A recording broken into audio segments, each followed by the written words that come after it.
الله والصلاة والسلام على سيدنا محمد وعلى آله وأصحابه أجمعين. الحمد لله والصلاة والسلام على سيدنا محمد وعلى آله وأصحابه أجمعين. قال النبي صلى الله عليه وسلم: عجبا لأمر المؤمن إن أمره كله له خير وليس ذلك لأحد إلا للمؤمن إن أصابته سراء شكر فكان خيرا له وإن أصابته ضراء صبر فكان خيرا له. یہ اہل ایمان کی خوبیوں کا، صفات کا تذکرہ چل رہا تھا کہ وہ متحمل مزاج ہوتا ہے، وہ تحمل بردبار رہتا ہے، وہ اللہ کی ذات پہ بھروسہ رکھتا ہے، وہ اپنے ہاں شرم و حیا کی دولت رکھتا ہے، وہ متواضع اور انکساری کرنے والا اور وہ صبر کرنے والا ہوتا ہے. اور ایک خوبی ہے اہل ایمان کی کہ وہ شکر کرنے والا ہوتا ہے، اللہ کا شکر کرنے والا. اللہ اسے روحانی نعمت دے، مادی نعمت دے، اللہ کی طرف سے کوئی نعمت ملے، مخلوق کی طرف سے کوئی نعمت ملے، اس پہ وہ شکر ادا کرتا. حضور علیہ الصلاۃ والسلام حضرت عبد الرحمن بن عوف فرمان لگے رضی اللہ تعالیٰ عنہ کہ اللہ کے نبی صلی اللہ علیہ وسلم ہمارے ہاں سے اٹھ کے گئے، میں بھی ساتھ ہو لیا. آپ گھر میں تشریف لے گئے اور سجدے میں گر گئے. اتنا طویل سجدہ کیا کہ مجھے یوں لگا جیسے سجدے میں آپ کی روح قبض ہو گئی. میں قریب آ کے بیٹھ گیا. حضور علیہ الصلاۃ والسلام نے کافی دیر کے بعد سر سجدے سے اٹھایا. کہا عبد الرحمن کیوں بیٹھے ہو؟ کہا یا رسول اللہ میں نے سمجھا کہ آپ کی تو روح قبض ہو گئی. فرمایا نانا، مجھے میرے اللہ نے خوشخبری دی ہے اور فرمایا کہ جو آپ پہ ایک مرتبہ درود پڑے گا میں اس پہ 10 مرتبہ رحمتیں بھیجوں گا، اور جو مجھ پہ ایک مرتبہ سلام پڑے گا میں اس پہ ایک مرتبہ سلام کہوں گا. تو میں اس پر اللہ کا شکر ادا کر رہا تھا، اس پر میں اللہ کا شکر ادا کر رہا تھا. کھڑی ہوئی نماز میں اور اتنا طویل قیام فرمایا کہ پاؤں مبارک پہ ورم آ گیا. اما عائشہ رضی اللہ تعالیٰ نے عرض کیا اللہ کے رسول آپ تو بخشے بخشائے ہیں اور اتنی طویل نماز. فرمایا افلا اکون عبدا شکورا، کیا میں اپنے اللہ کا شکر گزار بندہ نہ بنوں؟ جب اس کی طرف سے میرے اوپر انعامات کی بارش ہے تو میں اس کا شکر بجا لا رہا، اس کا شکریہ ادا کر رہا. ایک سائل آیا اور اس نے کچھ تقاضا کیا. اس وقت اللہ کے نبی کے پاس کچھ زیادہ تھا نہیں. حضرت انس سے کہا جاؤ اسے ایک کھجور دے دو. جب اسے ایک کھجور دی اس نے پھینک دی. کہا ایک کھجور.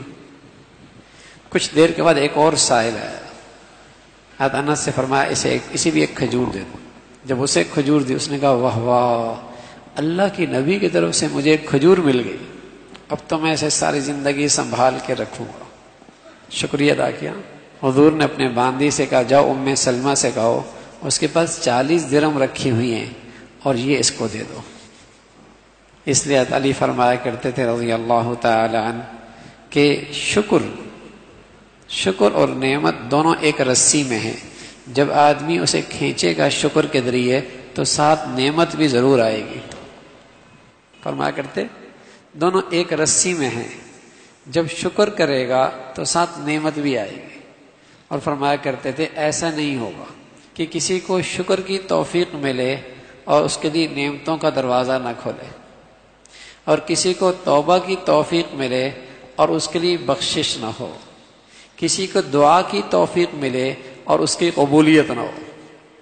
ایسا نہیں ہے کہ کسی کو توبہ کی توفیق ملے اور اس کی بخشش نہ ہو، کسی کو دعا کی توفیق ملے اور اس کی دعا قبول نہ ہو، اور کسی پہ اللہ فضل فرمائے اور اسے شکر کی توفیق ملے اور اس کے لیے نعمتوں کا دروازہ نہ کھلے. لئن شکرتم لازیدنکم، شکر بجا لا.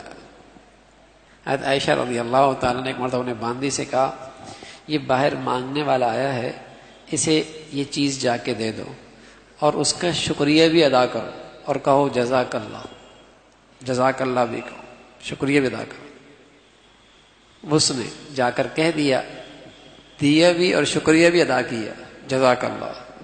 اس نے بھی آگے سے، فقیر بھی ایسا ہی تھا، اس نے بھی کہا جزاک اللہ۔ تو واپس آ کر باندی کہنے لگی آپ نے دیا بھی اور شکریہ بھی ادا کیا، کہا یہ بتاؤ فقیر نے کیا کہا تھا؟ کہا اس نے بھی جزاک اللہ کہا تھا۔ کہا میں چاہتی تھی کہ میرا حصہ زیادہ ہو، اس کا شکر میرا شکر برابر ہو جائے اور میرا حصہ اس کے اوپر ہو۔ تو کوئی لے رہا ہے تو اس کی بھی مہربانی ہے، سبحان اللہ، جزاک اللہ، جزاک اللہ۔ تو یہ مومن کی شان ہے، وہ اللہ کا شکر بجا لاتا ہے۔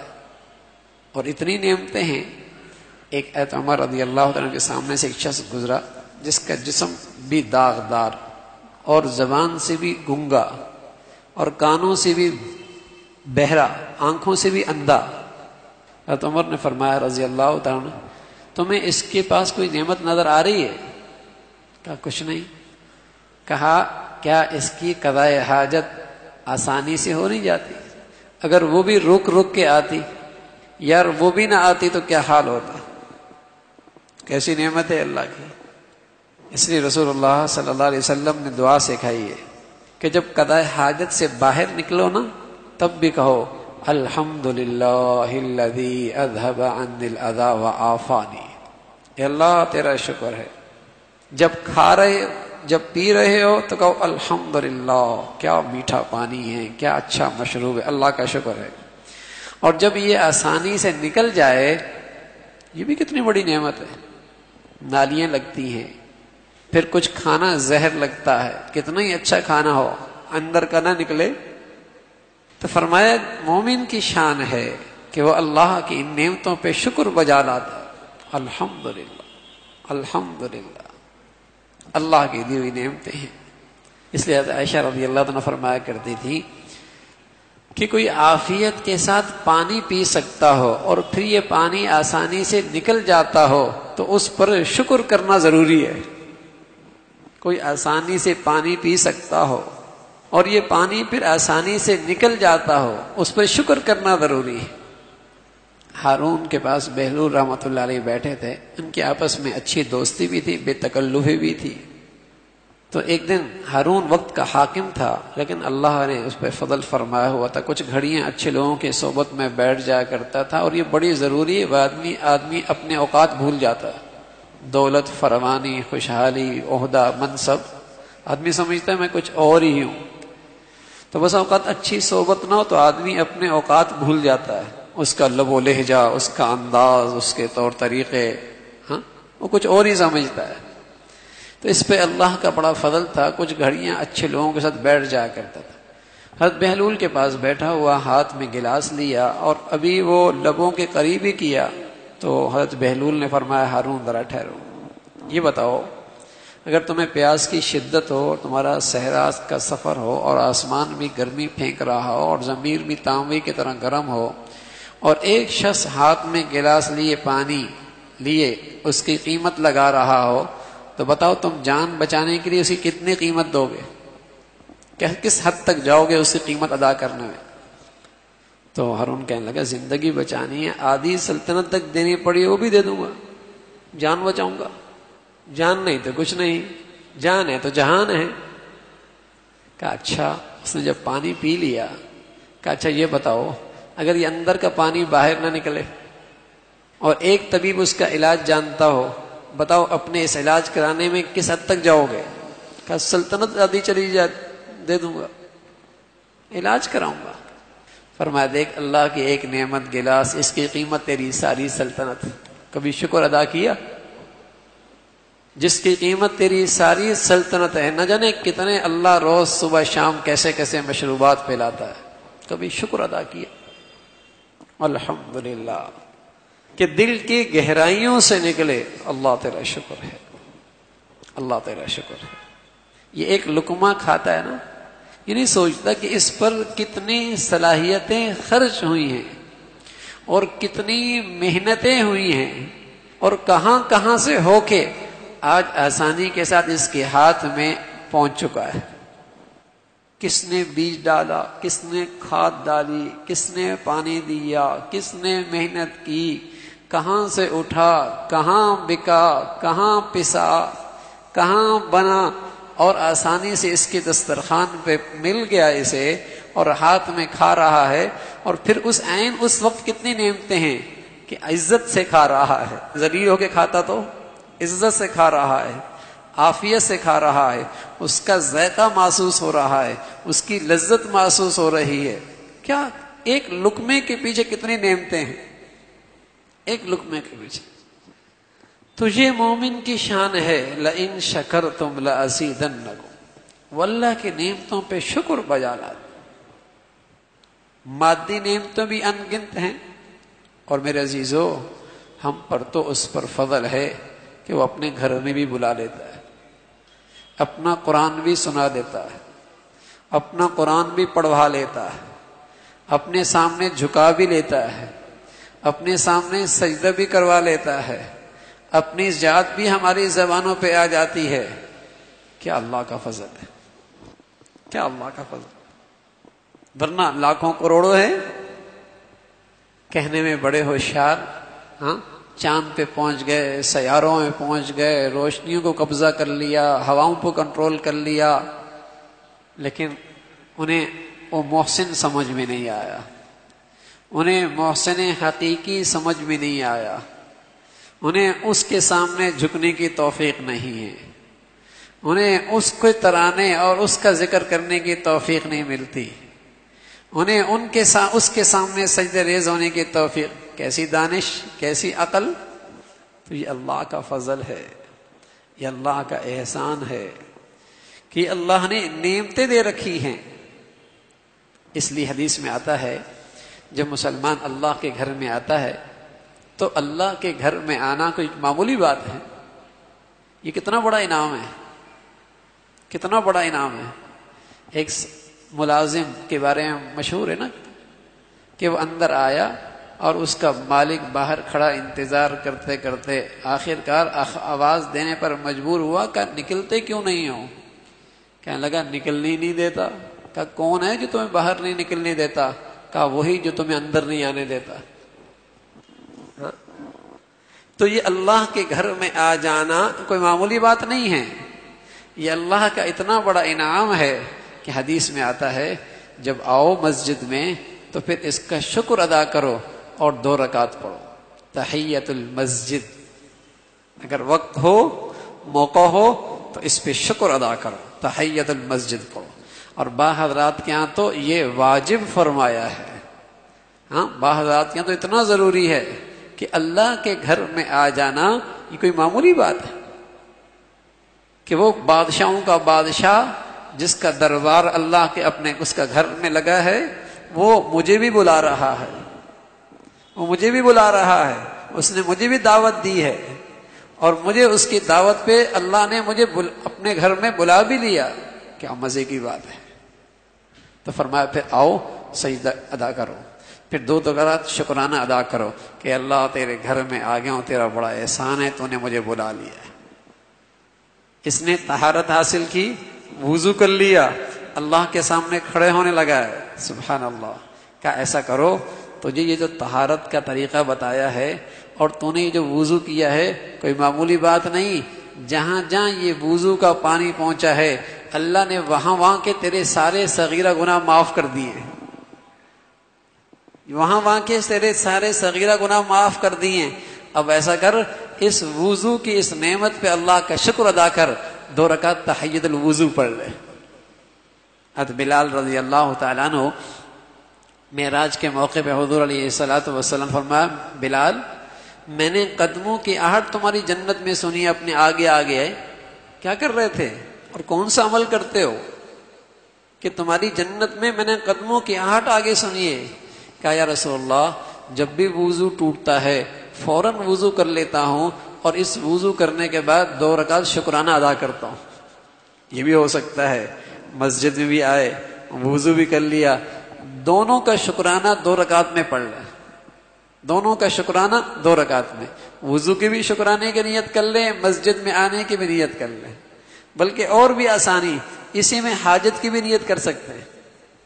تو یہ احساس ہو کہ یہ کتنی بڑی نعمت ہے، اللہ اپنے گھر میں بلا لیتا ہے اور دن میں 5 مرتبہ بلا لیتا ہے۔ اور میرے عزیزو، آپ کا جو مہمان جس سے آپ کی طبیعت ملتی ہے نا، جس سے آپ کی طبیعت ملتی ہے اور جس سے آپ کا تعلق ہے، آپ اسے بٹھا لیتے ہیں، اٹھنے لگتا ہے پھر اصرار کر کے بٹھا لیتے ہیں، پھر اٹھنے لگتا ہے پھر اصرار کر کے بٹھا لیتے ہیں، اور بار بار آتا ہے اور بار بار بٹھا لیتے ہیں۔ تو اللہ کا شکر ادا کرو، آپ کو اللہ گھر میں بلاتا بھی ہے، پھر اللہ آپ کو بٹھا بھی لیتا ہے، پھر اللہ آپ کو بٹھا لیتا ہے اور لمبی لمبی دیر تک بٹھاتا ہے۔ سبحان اللہ۔ رسول اللہ صلی اللہ علیہ وسلم فرمایا کرتے تھے وَقَلْبُهُ مُعَلَّقٌ بِالْمَسْجِدِ، کچھ لوگ تو ایسے ہیں جن کا دل مسجد میں ایسا اٹکا ہوا ہے کہ باہر جاتے ہیں اور جی چاہتا فوراً اللہ کے گھر میں جائیں۔ تو پھر کل میں ان کا خاص اعزاز ادا کروں گا اور انہیں خاص نوازوں گا کہ انہیں میں کل اپنا عرش کا سایہ نصیب کروں گا، کل میں نے اپنا عرش کا سایہ نصیب کروں گا۔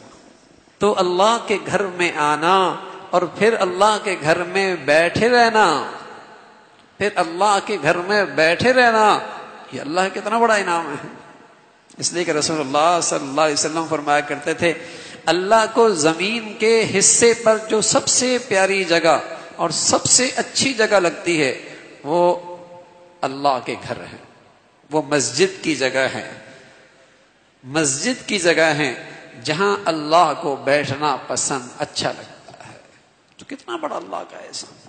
ورنہ میرے عزیزوں کتنے ہیں بیچارے جنہیں اللہ کے گھر مہینے نہیں سالوں گزر جاتے ہیں، ہفتوں تو عام ہیں کہ پورا پورا ہفتہ اللہ کے گھر آنے کی توفیق نہیں ہوتی، جمعہ میں دوڑتے دوڑتے بیچارے آتے ہیں۔ ورنہ کتنے ایسے ہیں جو صرف عید کو آتے ہیں، کتنے ایسے ہیں جو صرف جنازے اور نکاح میں آتے ہیں۔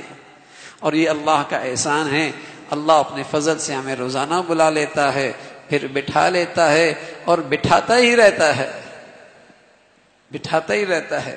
تو میرے عزیزو، اللہ نے یہ روحانی نعمتیں اور یہ دینی نعمتیں بھی عطا فرما رکھی ہیں، اور اللہ نے مادی نعمتیں بھی ان گنت اور بے شمار عطا کر رکھی ہیں۔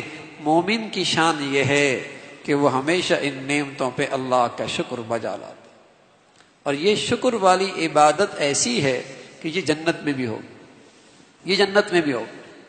وہاں بھی کہے گا الحمدللہ الذی ہدانا لہذا، اے اللہ تیرا بڑا شکر ہے کہ تو نے ہمیں یہاں کا راستہ دکھایا تھا، تیرا بڑا شکر ہے۔ لیکن وہاں یہ شکر ایسا ہوگا الحمدللہ کچھ کرنا نہیں پڑے گا، جیسے سانس خود بخود آتا ہے ایسی یہ شکر بھی خود بخود نکلتا رہے گا۔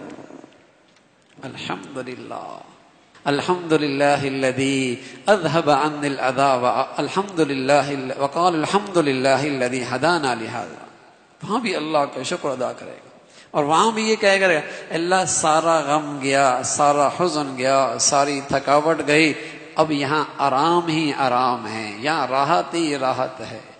یہ عبادت وہاں بھی ہوگی، وہاں بھی ہوگی۔ میرے عزیزو، ان مادی نعمتوں پہ بھی شکر ادا کیا کرو۔ یہ جو اللہ رب العزت دینی نعمتیں دیتا ہے نا، اس پہ بھی شکر ادا کیا کرو، اس کی برکت سے اس میں اور ترقی ہوگی، اس میں اور ترقی ہوگی۔ اگر اللہ کے گھر میں آنے پہ شکر ادا کرو گے انشاءاللہ موت تک اللہ اپنے گھر بلاتا رہے گا۔ ہاں، اور دینی مجالس میں دین کے کاموں میں اگر اللہ رب العزت صلاحیتیں زندگی وقت لگانے کی توفیق دے رہا، شکر ادا کرو گے اللہ اس میں ترقی دے گا، اللہ رب العزت موت تک قبول فرما لے گا، اللہ موت تک قبول فرما لے گا۔ اس پر ان دینی نعمتوں پر بھی اللہ کا شکر ادا کیا کرو۔ الشکر قید الموجود وصید المفقود، الشکر قید الموجود وصید المفقود۔ یہ شکر ایسی عبادت ہے کہ جو نعمتیں ہوتی ہیں روحانی یا مادی وہ محفوظ ہو جاتی ہیں، اور جو نہیں ہوتی اس کے پاس نعمتیں، یہ شکر انہیں بھی کھینچ کر شکار کر کے اس کے جھولی میں ڈال دیتا ہے، اس سے آگے کی توفیق ہوتی ہے، اس سے اور آگے بڑھتا ہے شکر کی برکت سے۔ تو میرے عزیزو مومن کی شان ہے وہ اللہ کا شکر بجا لاتا ہے، اور کوئی مخلوق کا فرد بھی اس پہ احسان کرے، اس کا بھلا کرے، اس کا بھی شکر ادا کرے، یہ مومن کی شان ہے۔ اللہ رب العزت ہمیں توفیق نصیب فرما دے۔ اللهم لك الحمد كله ولك الشكر كله، اللهم لك الحمد كله ولك الشكر كله، اللهم لك الحمد كله ولك الشكر كله، اللهم لك الحمد كله ولك الشكر كله، اللهم إنا على ذكرك وشكرك وحسن عبادتك، اللهم إنا على ذكرك وشكرك وحسن عبادتك، اللهم إنا على ذكرك وشكرك وحسن عبادتك، نستغفر الله نستغفر الله نستغفر الله، سبحان ربك رب العزة عما يصفون وسلام على المرسلين